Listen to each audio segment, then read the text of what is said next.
Let's not. After all, we are dealing with a High Court judge. Casting aspersions on either judge would be improper.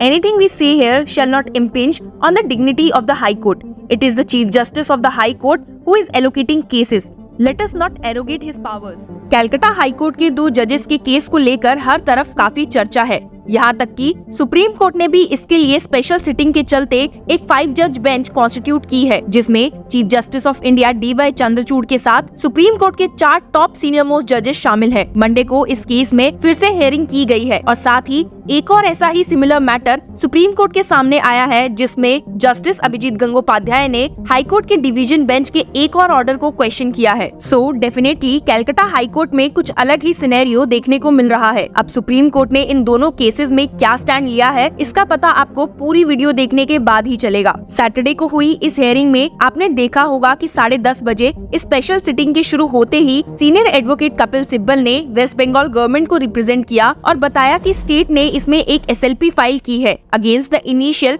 Single जज bench order for CBI inquiry. अपनी petition में West Bengal state ने कहा है कि justice Gangopadhyay ने division bench ruling को खारिज कर दिया, जिसने उनके ऑर्डर को इग्नोर कर दिया था और CBI को मेडिकल रिक्रूटमेंट स्कैम में प्रॉब शुरू करने के डायरेक्शंस दिए। आपको याद होगा कि शनिवार को senior advocate doctor Abhishek Manu Singhvi भी सुप्रीम कोर्ट बेंच के सामने प्रेजेंट थे on behalf of TMC leader Abhishek Banerjee. उन्होंने बेंच को बताया है कि सिंगल जज बेंच के इस ऑर्डर में और बाकी मैटर्स में उनका ही मेंशन है। ये बात तो साफ है कि जस्टिस गंगोपाध्याय पहले Abhishek Banerjee related case cash for job scam में प्रिसाइड कर रहे थे, लेकिन क्योंकि एक इंटरव्यू के चलते उन्होंने बनर्जी के अगेंस्ट कुछ रिमार्क्स पास किए और यहाँ तक कह दिया था that he will rule against Banerjee in the एलिज्ड case. Supreme Court ने इसी कारण से बनर्जी रिलेटेड केसेस को जस्टिस गंगोपाध्याय से लेकर किसी दूसरी बेंच को ट्रांसफर करने को कहा था, जिसके बाद से जस्टिस गंगोपाध्याय ने किसी न किसी केस में TMC लीडर का रेफरेंस दिया ही है। ऐसा सेम मेडिकल रिक्रूटमेंट के इस केस में भी देखने को मिला, जब जस्टिस सेन पर पर्सनल कमेंट्स करते हुए justice Gangopadhyay said, Justice Sen said firstly, Abhishek Banerjee has a political future. He cannot be disturbed. Secondly, the live streaming of the hearing in the bench of Justice Amrita Sinha should be stopped. Thirdly, Justice Sinha should dismiss the 2 primary cases as well. सिर्फ यही नहीं, उन्होंने ये भी कहा है कि justice Sen ने जस्टिस अमृता को एक पॉलिटिकल लीडर की तरह इंस्ट्रक्ट किया है कि कैसे Abhishek Banerjee the all India general secretary of the ruling Trinamool party in the state के केसेस को हैंडल करना है। सुओ मोटो हियरिंग सुनते हुए सैटरडे को सुप्रीम कोर्ट की 5 जज बेंच ने इस केस का चार्ज लिया था और हाई कोर्ट की अब सभी प्रोसीडिंग्स पर स्टे लगा दी थी। इवन जिस CBI प्रॉब के डायरेक्शन सिंगल जज बेंच ने दिए थे, उस पर भी स्टे लगा दी गई थी। बेंच ने मैटर को मंडे को फिर से टेकअप करने के ऑर्डर्स पास किए थे।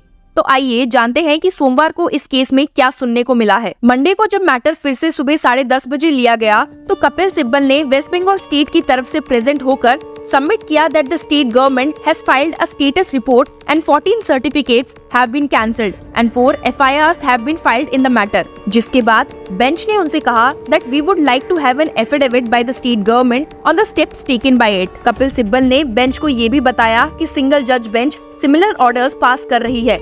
He said the judge continues to take these matters now. In future, he will do the same thing. What should be done? साथ ही सिब्बल ने बेंच को इन्फॉर्म किया कि स्टेट ने डॉक्यूमेंट कंपाइलेशन फाइल की है, जिसमें ये दिखाया गया है कि जज ने पब्लिक मीटिंग्स और रैलीज अटेंड की है। TMC लीडर के एडवोकेट मनु सिंघवी ने भी बेंच को पिछले साल अप्रैल में सुप्रीम कोर्ट द्वारा फाइल किए गए ऑर्डर को रिमाइंड करवाया, जब जस्टिस गंगोपाध्याय ने एक टेलीविजन इंटरव्यू में कमेंट किया था उस मैटर पर, जो अब भी सब जुडिस यानी कि कोर्ट के सामने पेंडिंग था। हालांकि चीफ जस्टिस ऑफ इंडिया ने लॉयर्स से कहा कि एक जज के ऊपर ऐसे कमेंट्स ना करे जो कि एस्पर्जन्स कास्ट करते हैं। Chief justice of India said, let's not, after all we are dealing with a high court जज. Casting aspersions on either judge would be improper.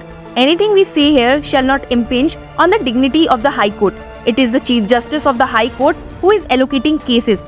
Let us not arrogate his powers. आपको बता दूं कि इस case में senior advocate Maninder Singh भी appear हुए हैं for a federation of ST/SC students. उनका कहना है कि वो भी एक सेपरेट पिटीशन फाइल करेंगे highlighting the alleged irregularities in medical admissions in the state based on false caste certificate. इस छोटी सी ब्रीफ हियरिंग में सुप्रीम कोर्ट ने ये क्लियर किया है कि वो जजेस के बीच की टसल पर कमेंट नहीं करेंगे, बल्कि अपनी हियरिंग्स को हाई कोर्ट प्रोसीडिंग्स के ट्रांसफर पर कन्फाइन रखेंगे। और इसीलिए सुप्रीम कोर्ट ने ऑर्डर देते हुए कहा, We will transfer the proceedings in the writ petition and the letters patent appeal to the Supreme Court. We will list it after a while and deal with it. The plea under Article 226 and letters patent appeal to be transferred to this court. Let pleadings be completed meanwhile. ये matter अब next 3 weeks के बाद list करने को कहा गया है। अब बात करते हैं कि वो कौन सा दूसरा मैटर है जो सुप्रीम कोर्ट के सामने आया है, जिसमें जस्टिस अभिजीत गंगोपाध्याय ने फिर से एक और डिवीजन बेंच के ऑर्डर पर सवाल खड़े किए हैं।